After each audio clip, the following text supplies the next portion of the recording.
I'm here at the Hmongstory Legacy project with none other than the founder himself, Lar Yang. How are you, Lar? Good. How's it going, Long? I'm doing great. So, beautiful exhibit here, Fresno New Year. Today's the 31st. Tomorrow's the 1st. Folks who are seeing this, by the time you've seen this, probably it's going to be too late, but they're going to have one more day to catch this beautiful exhibit. I was thinking, Lar, that wouldn't it be a wonderful thing if we could show this to people who aren't even from around here, who may be interested in it? Because it's raining, but this is a very beautiful exhibit with a very exceptional vision. I want to personally thank you for giving everyone, myself, the opportunity to film and then share your vision for us. So this is for all the people who are far away, who can't see it in person, but maybe want to get a glimpse of it. And I'm going to provide it a little bit today. Okay. Yeah, thank you, Long, for doing this as well. This started about 10 years ago when we did Hmongstory 40, which you were a big part of as well. Yep.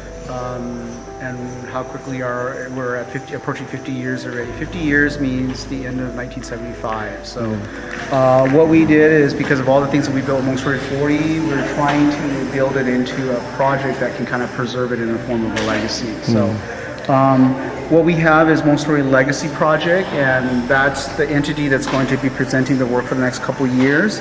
What we hope to do is, our work through Hmongstory Legacy is to create a virtual, digital, and physical space where all of our history, heritage, culture, identity, stories can be brought together and preserved forever through the form of a legacy, something that can outlive all of us. So that's the first thing. Our first phase is we're presenting the VNI project, and the VNI project is funded. Well, our project right now is funded by these individuals who all, donated $1,000 each to seed this project. Fresno Center and Stone Soup, which is our physical agent, they also donated $20,000 to get this project off the ground. So what we're going to do the next couple years is what we just presented this year and curated. It took about 3 years to get to this point, but what we're doing this year is we're doing the VNI experience coming in 2022, and this is what you see here. So there's actually a couple phases of this project. So it's phased out for the next couple of years. And so what you see here is, you see the VNI experience. It's basically the history of the refugee camps. We just call it VNI because it has a nice tone to it. But these are our 4 pillars: love, inspire, truth, and connect. When you come to this experience, all we really want you to do is just find something that you love. So you learn to love yourself transparently, empowered by connecting to Hmong history and heritage. To inspire, learn to connect to your story and use your story to inspire others. And the truth, the open opportunity to view all the evidence and history told by the best storytellers and historians. And in 2025, what's going to end up happening is all this is going to culminate into a really huge international conference. And exhibit. So and then we're going to gather all of our resources and put them into one source for everybody. So there's this exhibit is the first stage. The first stage, and there's a couple of phases of it. And so it's not just so whereas Hmongstory 40 a couple of years ago was just one exhibit, and then this one is actually working in phases where. So phase is this year. We're talking about. So this exhibit is actually, from what I'm understanding, is the VNI experience, which is the first 2022 phase. And then next year, then you're going to move on to the Hmong in America story. I see. So this is just fair to say part one. Part one. Part one of the project. Yes, and so when you come into the refugee experience, the VNI experience, it's going to give you the history and the experience of what the Hmong people went through.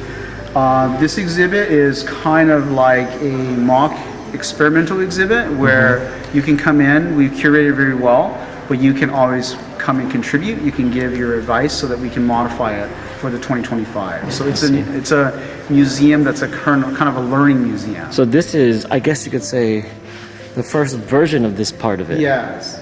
Okay. But we hope to get feedback, and then we study the behavior as well, and then we refine it and get, until it's really, really super polished for 2025. But all this effort is towards building a permanent home for all of the work we've done.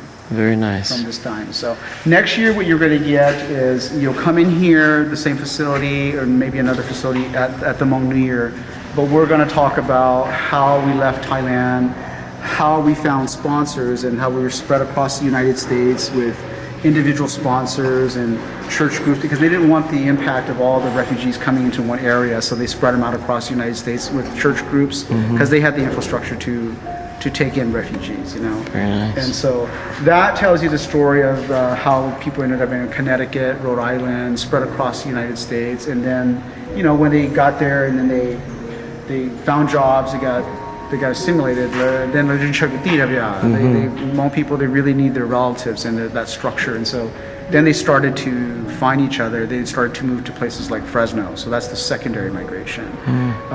And then the veterans, you know, their fight for recognition for their service all comes into this stage of the Hmong in America experience. So next year will be solely an exhibit. So completely different theme. Completely different theme, just about the resettlement, the stories that your parents never talked about. You know. So this year we're talking about just Vinai refugee experience. Yeah. So who benefits from this exhibit? Do you think? I guess which group? How would different groups benefit? Like elders versus little kids. What's the response you've been receiving? You know, I think that most people who are in their 50s to 60s right now, and in America who are Hmong, they are like the children who are like 3 to 5 years old. So this is directly their story. I think that everybody benefits from this because I think for young kids now, they get a perspective on what their parents' life was like back in the refugee camps, because, you know, a lot of their behaviors, you don't really, the stem of their mental health is rooted in this experience. And so without contextualizing that, without articulating it and understanding and seeing it, then it's very hard to understand who your parents are and why they are the way they are, you know, why they're damaged in certain ways, right? Absolutely. Is rooted in the history and the experiences of what happened at Vinai. Before we walk through, let's do an overview. Can we do a quick overview? Yeah. So these are our program guides. When guests come in here, what they see is it's just an event guide that comes into here, and then it shows the flow of the exhibit and the different sections and how you go through and the different features. And then it shows our founders, and it shows our exhibit team here as well. Very nice. Yeah. So it's very, very easy to use. That way people have an idea, you know, what this is about here. So it starts actually at the entrance here. At the entrance, and when you come into the entrance, then you're just going to come into the banners and designs, and then it shows our 4-year plan, and then it starts the exhibit. The exhibit starts with you crossing the Mekong with the Hmong people, which I'll take you through that, and then I'll explain that a little bit better there.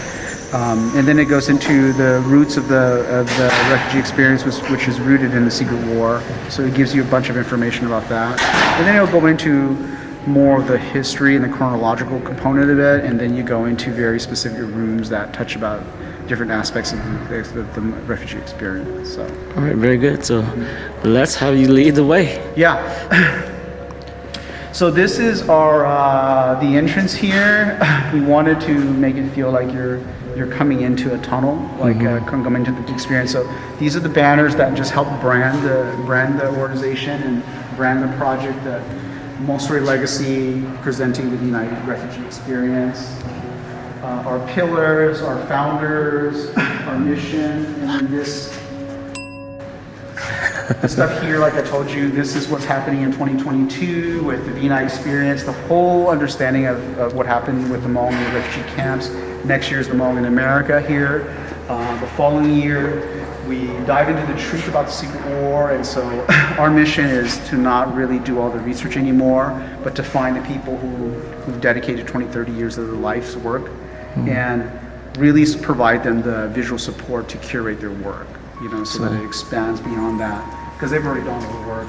And then 2025 here is going to be our 50th exhibition and conference, and we connect everything that we've built in the upcoming 3 years into one resource, connecting all the resources.